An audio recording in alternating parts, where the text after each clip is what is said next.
We have this chant that we say every day at the end of the day. And I'll say, because you are, and they'll say scholars and geniuses. Because you practice, and they'll say scholarly behavior. My name is Doris Robinson. I have been in education for 55 years. When I first started teaching, it was in Atlanta, Georgia, at Frederick Douglass High School. It was during the height of desegregation of students first, and then they moved to desegregating teachers.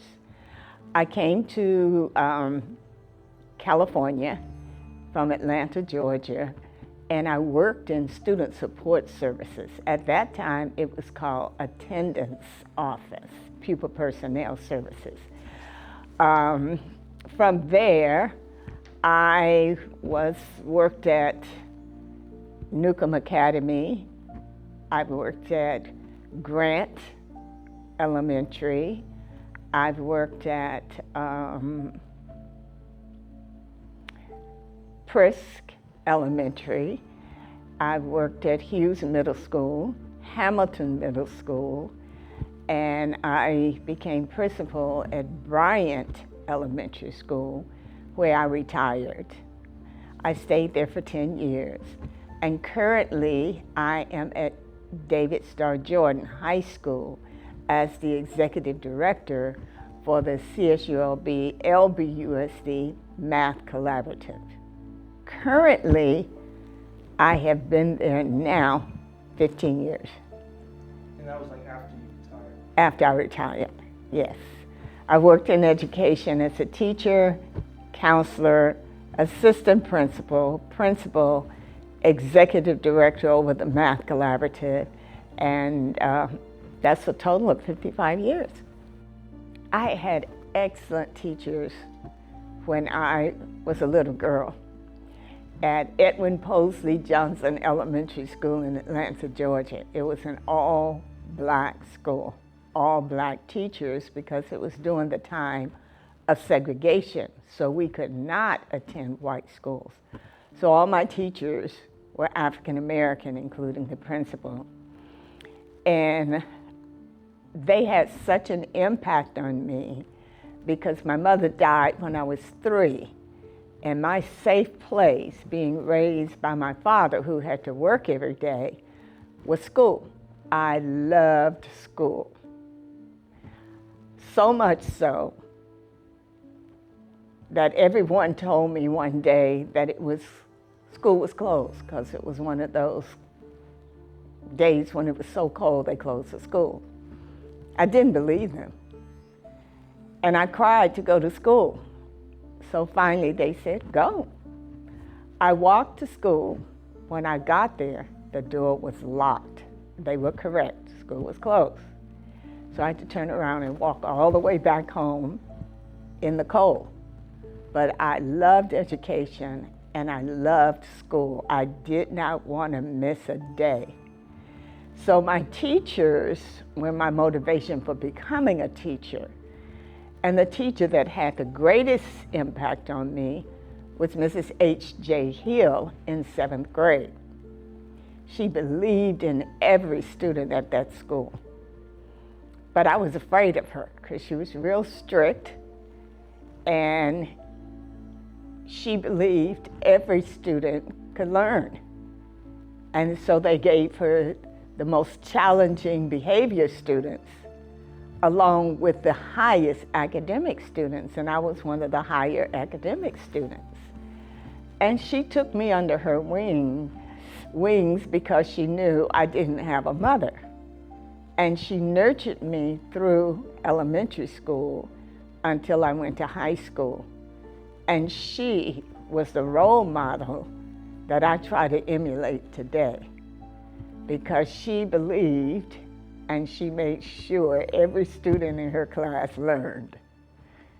I just think being in education is exciting because you have the opportunity to change attitudes and behavior And some of the most challenging students, you can have an impact on them where they don't know their potential.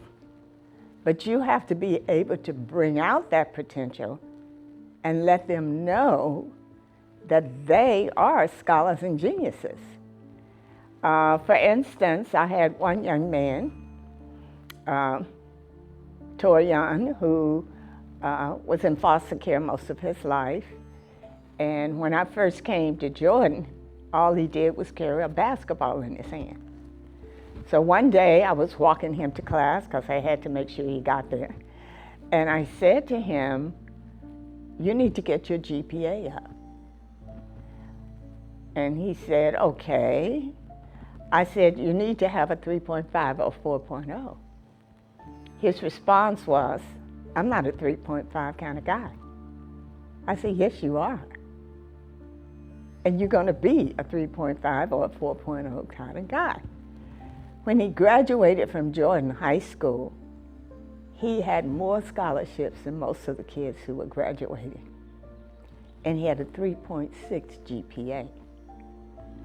He got scholarships in football, even though basketball was his specialty. But he was so competitive, and which he didn't realize that same competitive spirit he had could be channeled into academics the same way he was in sports. Because I was an athlete, not that I wanted to be an athlete. They forced me to be an athlete because I was extremely shy. And my godparents said, "You need to be in something to bring you out of that shyness," so they put me in basketball. Now, I sat on the bench in 9th grade, and I didn't mind because I didn't want to be there anyway, because I didn't want to be in front of the crowd. And so the last game of the year, the coach put me in. Well, once you tell me to do something, I wanted to do it the best that I can do it. So when she put me in, I just played. So she looked at me at the end of the game and she said, "If you play next year like you played tonight, you'll make varsity." That was a challenge. So my goal now is to make varsity. Not that I like basketball. It was just that if I had to be on the team, I wanted to be among the best, and the varsity were where the best players were. And I made varsity that next year. So by the time I got to the 12th grade, I was captain of the team. And 11th grade, we won the championship.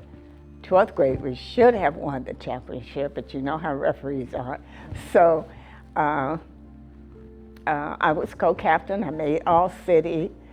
But when you give me a job to do, I always want to do my best, because I'm not just representing me, I'm representing the institution I'm working for, and I'm also representing my boss. And I don't want my boss to think negative about me because I'm not doing the job that they're paying me to do.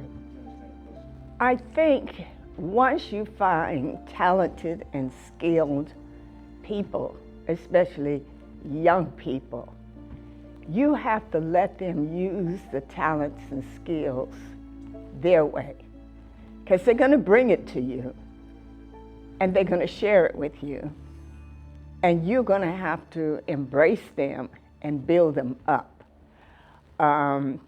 Most schools I've been to, I have been fortunate enough to have principals who saw my skills and talents and my creativity, that they just give me the job and say, "Do it." And I did it. And they were pleased with it. Take, for instance, when I was the assistant principal at Grant Elementary School, and we were heavily into a concept called character counts. And we got training, and we came back to the school, and the principal said, Doris, you're in charge of it. So I said, okay. So what I did was first developed a character counts room where students who had challenging behavior or attendance or other issues, rather than having them sit in the office in elementary school, which is what they did, they would sit in the office on the bench, and the clerks would have to supervise them during lunchtime because they couldn't play on the playground. I decided to create a character counts room. And in that room, during recess, they would go into the room and they would do activities and read books and create crafts and artwork around good character, good behavior, being respectful and responsible. Another thing I did within, also I had this rec aide who was extremely talented to create this fabulous bulletin board. So when people walked into, students, parents, guests, they saw this beautiful bulletin board all around good character. I also created a concept called walking with books. So if the kids had challenging issues in the classroom, I would take them to the cafeteria. They would go up front, eat their lunch, and I would sit with them on the bench because I had a little basket with apples on it and all kind of books in it. They had to read during lunchtime.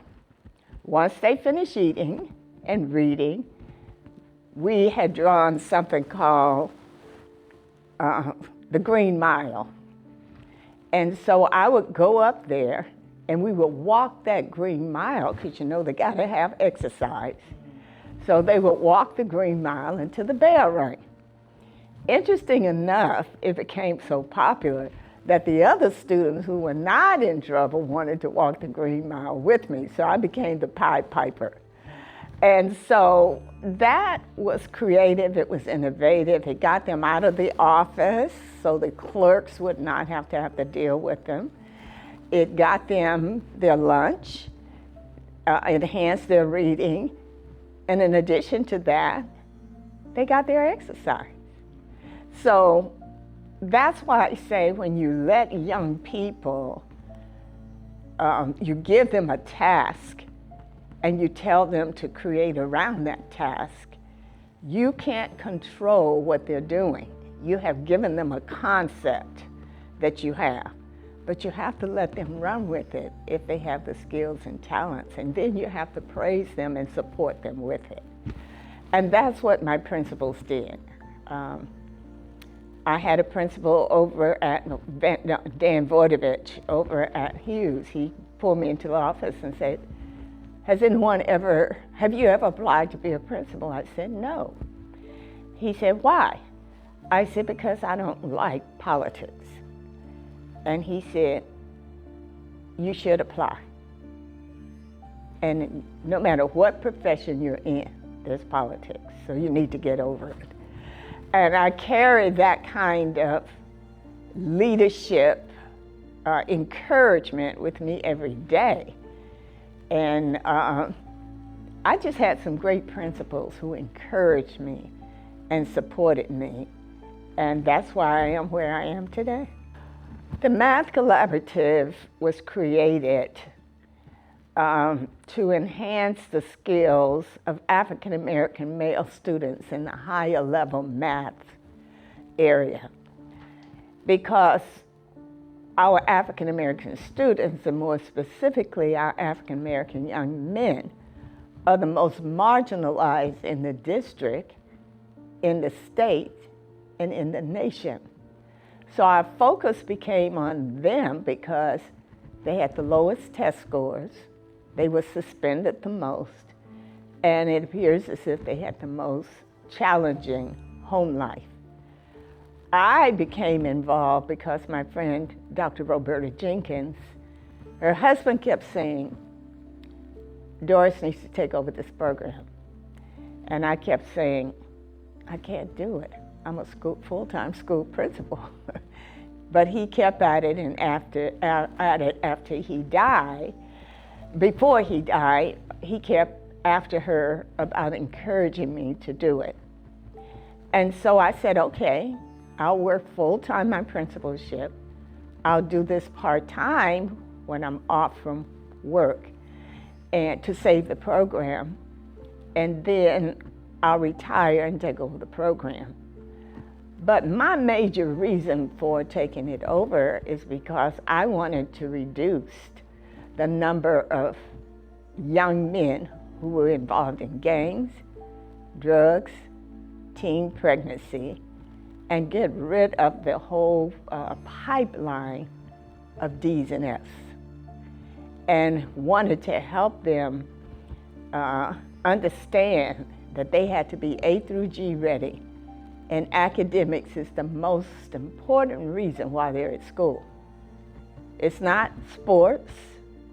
It's not seeing your friends. It's not the social activities, even though we know that's the major reason they come to school.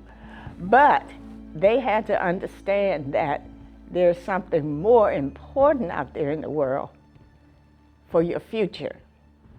So the Math Collaborative was created because our young men were and are the most marginalized students in the nation. And that's why we focused on math, because we couldn't find that we had a lot of African American males in the district, especially in North Long Beach, who were proficient in the higher level math skills. So that's why we were focused on that. When I took over the program, it wasn't just math they were not proficient in. They were not doing well in most subjects. So I had to get tutors and motivate them in all subject areas. Until the first year I took over the program, out of the 30 young men, because there were cohorts, we had 15 on the honor roll. Out of the whole school? No, just out of the Math Collaborative cohort. And there were only 2 cohorts of 30 students, so half of our students made the honor roll. I think people need to understand that our young men come to school with a lot of challenges, especially in the North Long Beach area. And you cannot expect them to behave or function in a manner in which they don't bring whatever is at home to school. So when we get to school, we have to rechannel that energy. That's all I do. All I do is whatever challenges you have at home, when you come to school, I rechannel that energy into something positive. This same student I was telling you about, I hadn't seen him for a while, and I couldn't find out where he was. I had looked at campus, but he wasn't at school. So finally he came to school, and I found out that he was taking two buses and the train to Jordan High School because they had put him in foster care. But he was determined to come back to Jordan High School, and he was determined to graduate from Jordan High School, because that's where he had been his entire high school life.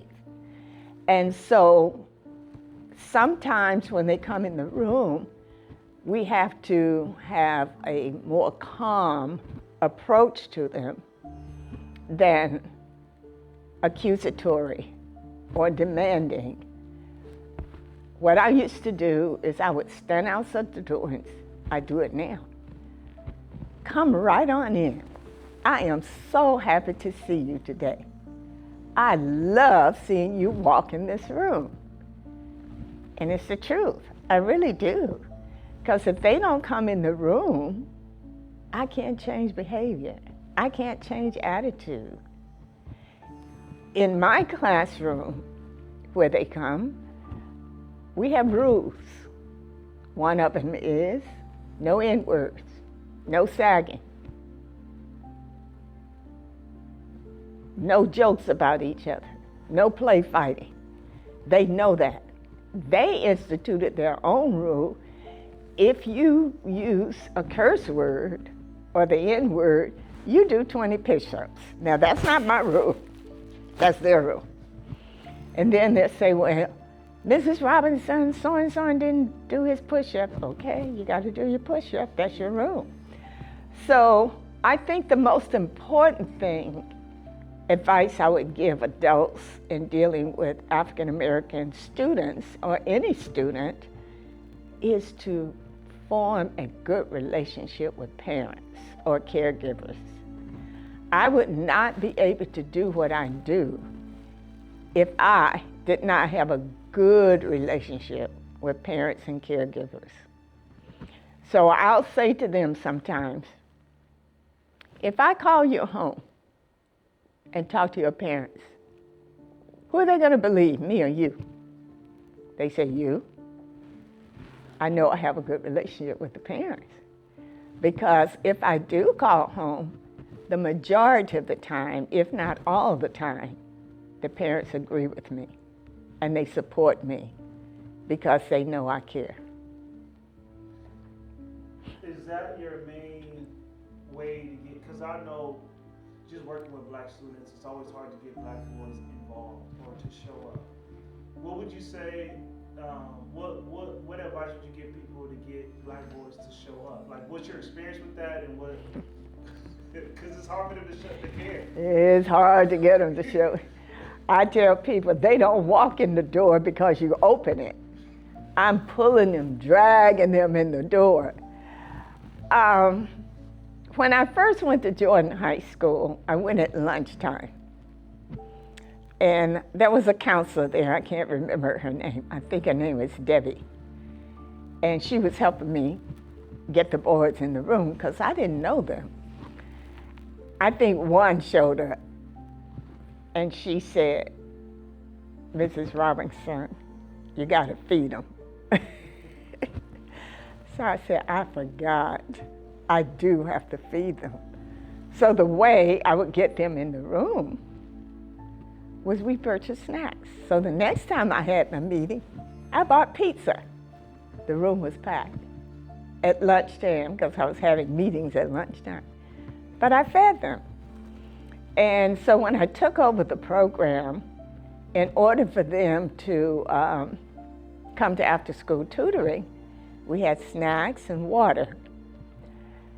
If they didn't come to tutoring, they didn't get a snack and they didn't get water. And they'd say, well, so one day people would say, you don't give them water? I said, no. Why should I give them a bottle of water and a snack when there's a water fountain out there that everybody else is drinking for, and there's a cafeteria over there where they get free food? So what are they giving me back if I give them a snack that they like and bottled water? So you got to earn it. You got to earn the water, you got to earn the food, you have to earn that grades. So if those grades aren't going up and you're not coming after school so we can help you get those grades up, why should I feed you? So that's how I got them in the room. Now, through a grant, we're able to give them more substantial kinds of foods like Wingstop and Wendy's. That's what gets them in the room. And I just know that a lot of our kids come to school hungry. And even though they have free lunch, many of them don't eat it. So to get them in the room, right after COVID, because of food insecurity, this is why I started this process, because I know even at home there was food insecurities. So this is what got them in the room. And this what keeps them in the room at this point. I don't know how long I can do this, but at this point, we get them in the room and we tutor them, we help them with homework, and we expose them to opportunities like AI and coding and we exposed them to African American mentorship through Bridge Builders Foundation, where they come in and do this free for us. And it was just a great opportunity yesterday.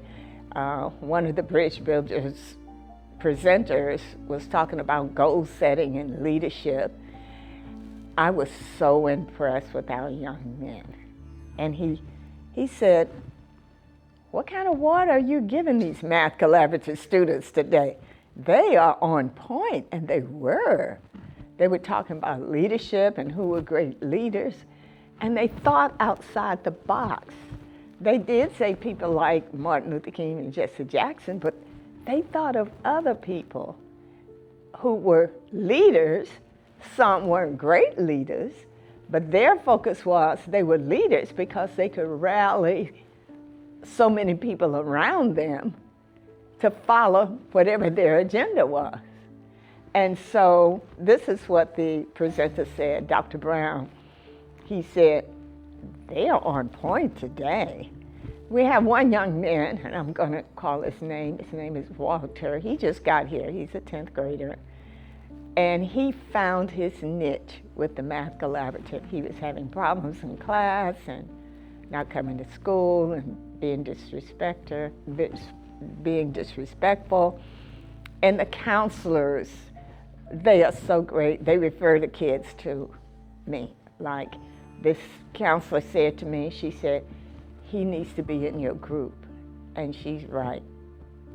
He was awesome yesterday. And I looked at him and I said, "You know what? You are a leader." And he said, "Thank you. That means a lot to me." So this is what our young people need. They need to be affirmed. They need to be thought of as leaders and geniuses and scholars. And that's why I do this work. Well, once our young men graduate, it was never my mindset not to follow them past high school, because I knew I had to. I had set up this routine where if you're not doing what you're supposed to, somebody has to make you accountable. So I had also established a relationship with parents where if the parents can't do it, then somehow I've got to find a way to do it. And so coming under the umbrella of the Long Beach College Promise, which we do come under, and the first year we were at Cal State Long Beach, there is a Long Beach College Promise magazine, and you can see our young men in that magazine doing math problems on the board. So we've always been under the umbrella of the Long Beach College Promise, which means that we follow young people through high school, college, into careers. And that has always been my focus and my concept. We follow them with support through social emotional issues, mentorship, financial support if we can. There's a scholarship at Cal State Long Beach in my name, which is the Doris L. Robinson Scholarship, where a friend of my son's liked what I was doing, and this was a Caucasian man, and my son used to tell him the work I do. So he had a trust, and he was dying of cancer, and he told my son he wanted to make a donation. So I'm thinking maybe it's 25 or 30,000 or something like that. But when he said how much it was, I was shocked. He donated $140,000 specifically for me to decide what to do with it. I decided to make sure that our young men who needed to go to Cal State Long Beach to increase the relationship we had with Cal State Long Beach, I donated the money to them for scholarships for Math Collaborative students who graduate from Jordan High School. We now have that scholarship in perpetuity, And thus far, we've had 4 students to receive that scholarship who graduated from the Math Collaborative. And last year, I think because of the amount of money we had, we were able to give 3 scholarships. And I think each student got $9,000 to continue their college education. I think it is important that our students explore whatever opportunities they have out there for them. Because if someone is going to give you a full ride and it's not Cal State Long Beach, you need to take the full ride. We had a student, his dream school was Cal State Long Beach. But Cal State Dominguez Hills was able to give him money to go. So even though that's where he wanted to go, his family and he decided he'd go to Cal State Dominguez Hills, which is where he is now. He's a sophomore this year. So I don't necessarily think the students need to even stay in California. If they want to go to Clark Atlanta or Morehouse or Howard or Harvard, wherever they want to go. But I encourage them to keep their grades up and write good essays and have good letters of recommendations and apply for financial aid so they can go wherever they choose to go. So what we do in support of that is we have our own scholarships, which is donated through the Matthew and Roberta Jenkins Family Foundation. She has a scholarship that's a full ride to Cal State Long Beach. And last year, one of our math, and it's not just for Math Collaborative students, it's for any African American student who applies.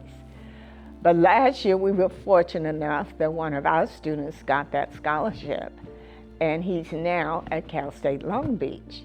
He also was fortunate enough to get my scholarship, which means that he got that, and he got many other scholarships. So currently, he's not paying any money to go to school.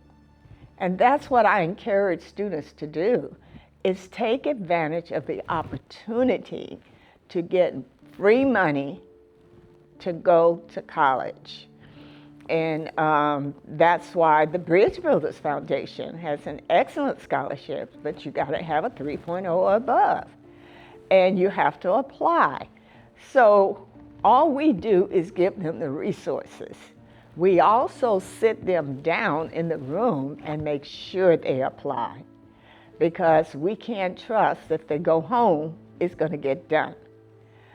Take, for instance, there was a scholarship last year, and this kid really needed the scholarship, and he had done everything he was supposed to do. And he said, Mrs. Robinson, I want to edit it one more time. Can I take it home? I said, okay, I have to trust that if you take it home, you're going to send it off before 12 o'clock midnight. So when the scholarships were announced, his name was not on it. And I said, what happened to you? I called the people, and they said, well, we didn't get an application from him.